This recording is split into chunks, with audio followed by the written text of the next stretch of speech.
Welcome to the City Manager's Report. The City Manager's Report, a look at city updates and municipal news. And a preview of the next Oshkosh Common Council meeting agenda. Your hosts, Emily Mikowski of Oshkosh Media and City Manager Mark Roloff.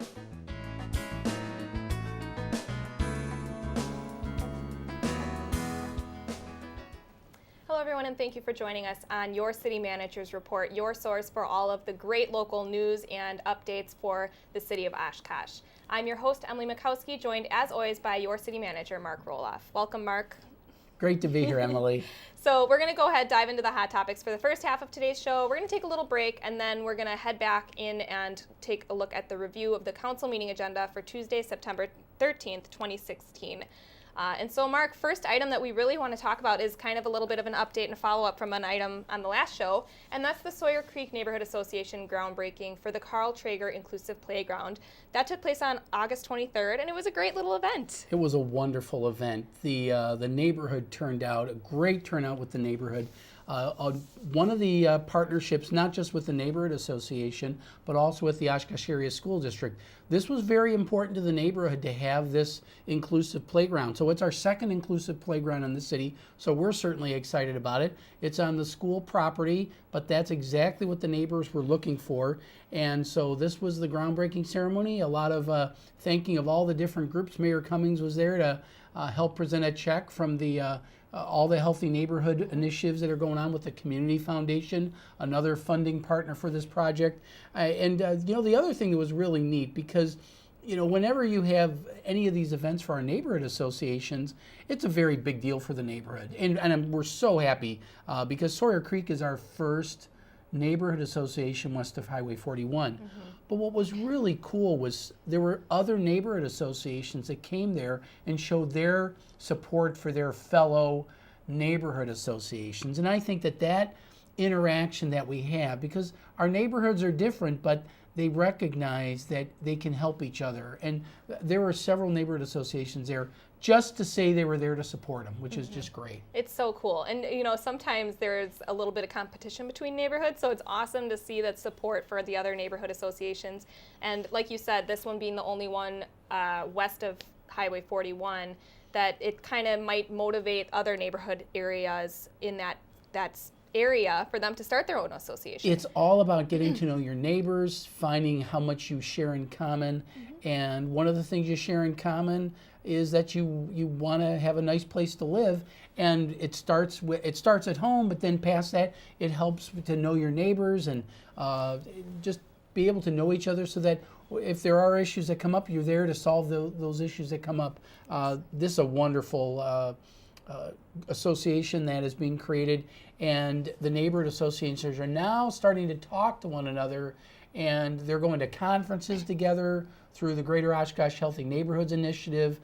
They're meeting on a regular basis and just sharing failures as well as successes, but they learn from each other's failures, and those are very important too. So we're so excited that we're up to about 13 neighborhood associations now. We're still looking for them. If you're interested, give our planners a call, and Alexa or Liz in planning, they'll be happy to help you set up a neighborhood association. Yes. Well, what a wonderful update. It's always great to hear about the neighborhood associations and all the great things that they're doing.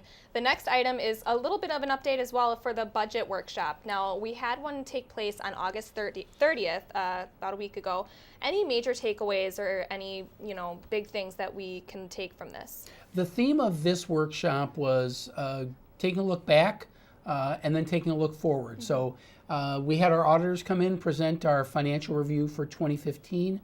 We got a clean audit, but they pointed out some concerns that we want to look at for the future. And then our finance director, Trina Larson, had done some 5-year projections to show that if certain assumptions hold, revenues are going to be outpaced by expenditures a great deal, because our revenues are fairly flat, restrictions that we have from the state. So just issues that we're going to have to deal with that. One of the things the auditors pointed out that we've been talking about for several years, it's now coming to roost, is we have certain funds in the city that have negative cash balances. Specifically, some of our industrial parks and TIFs that we've put a lot of money out in front and now we have to pay it back, as well as our special assessment fund, which we've tried to fund ourselves internally over the years. TIF 7 has been an incredibly successful tax increment district. Well over $10 million in reserves, but those reserves have been committed as we close that out by the end of 2017. So our auditors are just making the council aware that that has been able to fund those cash shortfalls in those other funds. Once that fund goes away, that's not going to be able to exist. So we're going to have to find other ways to assist those funds that have shortages in cash flow. Golf is another one that has a negative fund balance of about $800,000. Technically, it's an IOU because we did all these golf course improvements probably 10, 15 years ago, and they still need to get paid back. So a lot of accounting stuff, but it's cash flow issues that we do have to address. So with the closing of TIF 7, are there any new TIFs opening up that might be able to help recover that, or any other options that we might be able to think of? TIFs have changed a great deal. That very successful TIF was a very risky TIF that gave us very great rewards, and that is hundreds of $1 million in improvements that have been done out there that now we've reaped the benefit of these TIFs since the 1990s.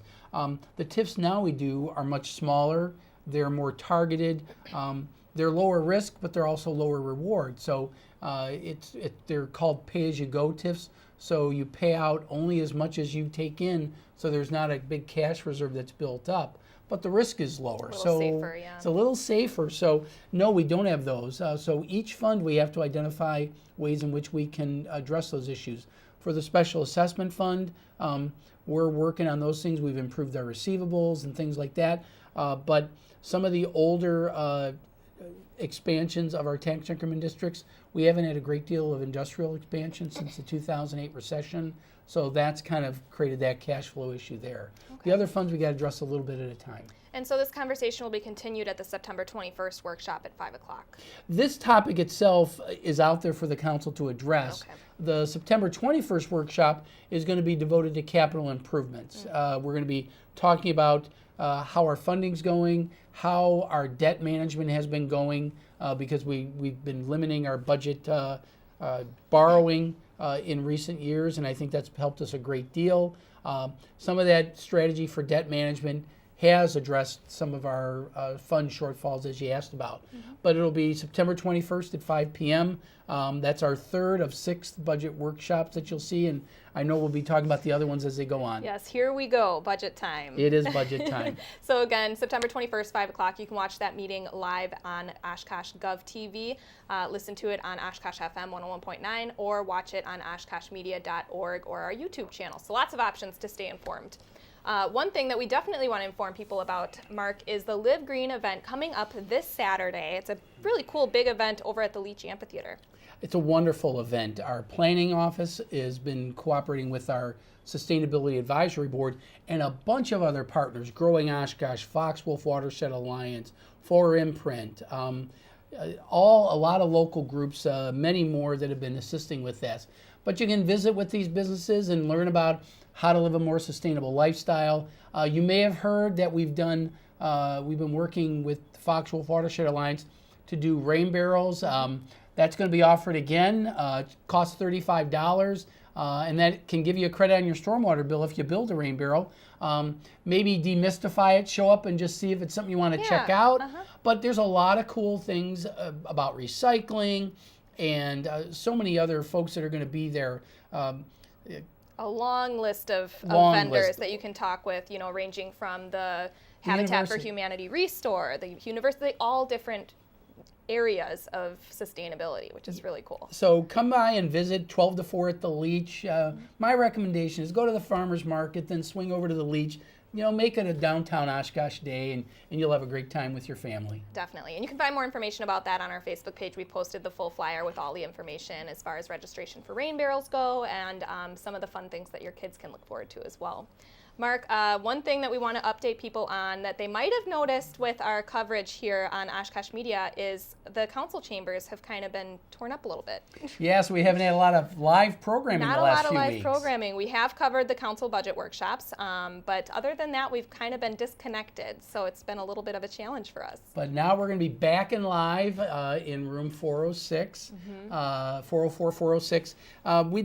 The council chambers, you can see the before picture after we tore it up and everything. What we did was put in new monitors. We do use a lot more monitors than we did before, so they need to be a little bigger for the audience. But new carpeting, it's been 20 years since we had it in there. New monitors, I'm so excited about. Yes, and because we use so much more graphics now, we really did need to have the monitors in there. Oh, definitely. And then also to take care of our hearing impaired friends, we put what's called a hearing loop that works with most modern hearing devices. That's beneath the carpet so that somebody can come in, they can just tune it into to that, and they're automatically wired into our sound system so they can hear the proceedings that are going on. So we've done that in the Grand, and we've done it over in the Convention Center. It's a great addition, and we're happy to be providing that as well. Yeah, it kind of makes it a little more inclusive for people who are coming to council meetings that they're not able to hear as well, and even the monitors too. The graphics are very difficult to see on those old monitors, and so to have those new monitors, it just makes it a little bit easier for people to see and hear what's going on and be informed. So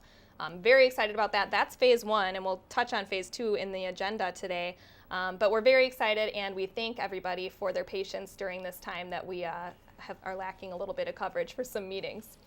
So Mark, now it's that time of the show where viewers have the chance to ask you anything about things that are going on here in Oshkosh, news and updates. So let's go ahead and take a look at the question mark segment for this week.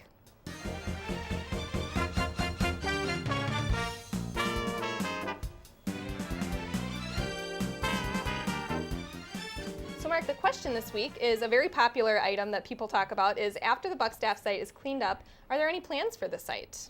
Well, I've been getting asked that question a lot, and the first thing I would tell you about is that we do have the Imagine Oshkosh initiative, which is taking a look at both sides of our central city area, north and south of the river. In the South Shore area, we're putting together some plans that will show exactly what we want to do from the river all the way down past the Buckstaff property. So there's a lot of different options that are out there that we're looking at. Certainly some mixed use. We have to plan not just for Buckstaff to go away, but for what other things are we going to do with the industrial properties that are down there, how we deal with the railroad, how we deal with the Pioneer property. So there's a lot of things down there, and that's going to be in the Imagine Oshkosh report that eventually comes out. Okay, and as far as the status of what's going on over there, people have started to notice some trucks pulling in and out, and even some things going down in the back of the property. What's going on over there, and what's the status? Well, I don't know positive if all the asbestos removal is done, but what I can tell you is that people have noticed that on the back side of the lot, the buildings are starting to come down. So yes, and that means that the asbestos is gone from there. I just don't know if they've got it out of every building. The windows are now gone, so any salvaging that the contractor did, they've done that already. But the fact that buildings are coming down is a very good sign. So I think we're on schedule to have this all down by December. Yes, and as we were briefing for the show, you had mentioned that people have asked you if they are able to claim anything from the site. Maybe give us a little bit of background on what the city's role in this is. Along with the question about are there any plans for the site, I've also had questions, well, can I get this? I noticed that was available and this was available. The city doesn't have anything to do with the demolition because that was worked out with the settlement that we had with the bank and the prior owners of the building to tear that down. They have given all the salvage rights to the contractor. So you'd have to contact the contractor to see if there's anything there. But I think part of the idea was that person would be able to sell that off. So I suspect that you may not get too far with that. So it's not necessarily the city's property at this point. No, it doesn't become the city's property until it's cleaned and leveled and it's basically just dirt and seed on it. Okay. Well, that was a great question. Thank you from Twitter for that one. If you'd like to send a question to Mark, send it to us on Twitter at City of Oshkosh. You can post it on the Oshkosh Media Facebook wall, or you can email it to questionmark@ci.oshkosh.wi.us. We're going to take a quick break, and when we come back, we're going to dive into the City Council meeting agenda for Tuesday, September 13th, 2016. We'll be right back on City Manager's Report.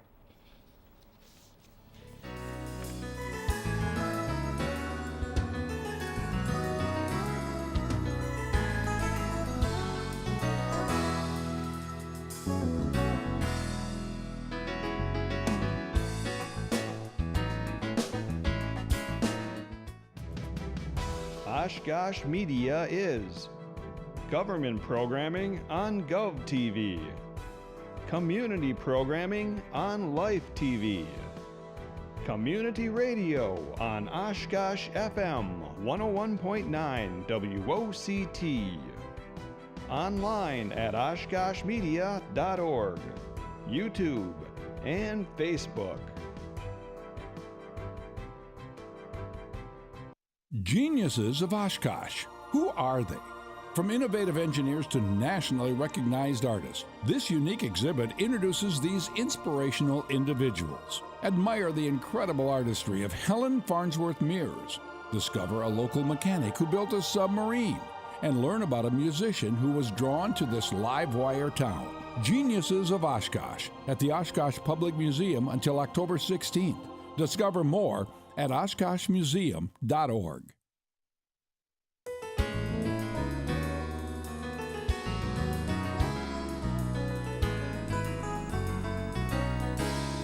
Hello and welcome back to City Manager's Report. Thanks again for joining us. Now it's the second half of the show. We're going to dive into the City Council meeting agenda for Tuesday, September 13th, 2016. Mark, first thing that we want to talk about is the meeting prior to the meeting is at 5 o'clock p.m. for a workshop on the parking study implementation.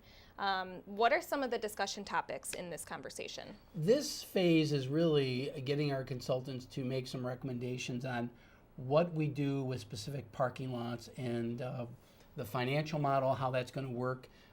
Essentially, the basic rough idea is that there is a discussion about making the public lots that are closer to Main Street, make them 3-hour parking, a little longer for people to do shopping and things like that, at no cost. The farther out parking lots are really intended for permit parking for employees so that you free up the lots for customers, people who want to go downtown and shop. But probably the more controversial one, if you want to call it that, is something that's not uncommon, is create paid on-street parking. So if you want to park on Main Street, it's gonna cost you. We've had paid parking downtown before. This would be more of pay and display type, but there's issues for council to deal with. Do you give the first half hour free, so if somebody's just running in and out type of thing? Those are issues that they're going to be presented to council, but it's got to work financially, and our parking utility is not viable in the way it currently exists, and we have to acknowledge that the city is going to require city funding of capital improvements, but we're going to need some assistance, whether it's from the Business Improvement District or general tax dollars, and that debate council's going to have to go through. But I think it's about time that we have that discussion. Parking, it has to be financially feasible, and with the utility really not paying its way, we have to look at different models for how that's going to work. So it'll be quite a conversation trying to find an alternative to the CIP being the primary source of funding for that. Yeah, and I think we'll be presenting options for the council and make some recommendations. And timeline on this kind of to be determined, right? Yeah, it really is going to be. I mean, council may not make a decision right away, but I think the sooner the better. If you're looking at acquiring pay and display monitors and things like that, it's probably into next year at the earliest. Okay, great. Well, wonderful update. Number one item here on the agenda under public hearings is an approval of final resolution for special assessments and cold mix asphalt paving on Ontario Street and Michigan Street. Maybe you can give us a little bit of background on what exactly this project is. Our cold mix program is really designed for streets that clearly have surface issues, but don't have those underlying utility issues that we talk about all the time. I always say it's more than just the surface. In this case, it's not about anything but the surface. And if it doesn't have utility issues, do you really want to invest a great deal of money in concrete, which has a much greater length of life than, say, asphalt? So what you do is in this case, you use cold mix asphalt. It extends the life of the street until such time that the life of the utilities do need to come into play. Then you replace everything all at once. But this can extend the life of a street by as much as 15 years. So that's good for the residents because all they're paying for is a shorter term patch, and then we don't have to pay for long-term utility costs that really add up to a street project. Okay, that makes sense to have a little bit more background on what's behind the different kinds of asphalt versus cement and that kind of thing. So very great. And you said up to 15 years. Oh yeah, it can last. I think we give a minimum guarantee of 8 years, but really we've found with our experience that if we do it right, it lasts as much as 15 years. So it's a great value for the residents, and it stretches things out, stretches our street projects out a longer time, which is good for all the taxpayers as well. Yes. Under consent agenda, number 7, we want to touch on is kind of the phase 2 that I was talking about in the first half of the show for the 404 and 406 upgrades here at City Hall. This is an award bid to B&H Photo Video Corporation for AV equipment for the General Services Division, about $30,000. Tell us a little bit about this one. Well, you should probably talk about this as much as anybody, or Yes. maybe we should bring the folks from the control room into the studio. Yes, the guys that are using the equipment. This equipment has been, our folks at Oshkosh Media have been keeping this stuff together for a very long time. And in order for us to stay current with digital access and being able to use graphics in a much more effective way, we need new control equipment. And so that'll be phase 2. So this is acquiring the equipment. You're also going to see this, we're going to be working with the county and the school district because they're also getting new equipment so that the school board and the county board can also be broadcast in that HD quality that you won't necessarily see if and this equipment is dying. It's literally on its last legs. So before the screen goes fuzzy, we need to get this equipment acquired. And viewers will definitely notice a difference. It's going to be great. We're very excited about it here at Oshkosh Media. We want to touch on another topic here, 11, 12, and 13, Mark, all dealing with the Marion Road Water Tower, everybody's favorite topic to talk about. Tell us a little bit about this, dealing with fabricating the tower. We've awarded the bid for the tower fabrication itself, but now we need to keep an eye on construction monitoring during the project, any kind of engineering related services that are there on site, and then also there's some contaminated soil beneath the surface of where we have the new tower going. We got to get that cleaned up and out of the way before we go. So we're going to get working on that, and this is just getting the ball rolling so that when the fabricators show up to start putting the tower together, we're all ready for them. Yes. Next items 16 and 17, dealing with some refinancing. Of course, we're going to continue talking about the budget here. John. Mark, tell us what is in this resolution for the refinancing. These are refunding of old bonds that is essentially a refinancing. And we know that we'll be able to save several $100,000 on these. You may have heard something a few years ago, Build America bonds. The feds are no longer funding those. And so we can refinance these and get a much better rate and save several $100,000 as a result of it. Something you got to do on a regular basis to keep an eye on, saving money for the taxpayers. Great. Well, we'll look forward to more discussion on that during the council meeting. And then, of course, we have to mention item number 19, approve a special event for Party .0 to utilize the Opera House Square for their school kickoff event. Give us some background. What exactly is this organization, Party .0? This is an organization that was started by a UW Oshkosh grad. He started as an undergrad project, and now he has developed a nationwide nonprofit organization that promotes sober house parties at campuses throughout the country. Started out here at UW Oshkosh, and he's hitting the road to other college campuses to promote this sober party concept. But he starts the year right here in Oshkosh, and they're asking for a special event in Opera House Square on September 17th. And I think it's a great concept, very responsible, yet fun event that these guys are putting together. They're very creative in how they create sober house parties, and we're more than happy to help them bring that along. Yes, yes. So definitely look up Party Point O for their website or their Facebook. It's a really cool thing, and they have a lot of fun. So, Mark, one of the other items that we wanted to talk about, item number 24, is approve creating Division 6 residential rental contact registration and inspection program of Chapter 16 Housing Code. We haven't heard about this one for a little while. I know it was a big topic of discussion, and now we're back to the rental registry. Tell us a little bit about where we're at now. The council held off taking action because there were some concerns expressed by some of the landlords about some questions that they had. So we got together with some of those landlords, members of the Landlord Association, some larger landlords, and a couple council members, Mayor Cumming and Councilor Palmieri, met with these groups. And what they've done is two things. The real question was, what are you going to inspect for? And we've always said it's about meeting minimum requirements for our housing code, which they have to do anyway by law.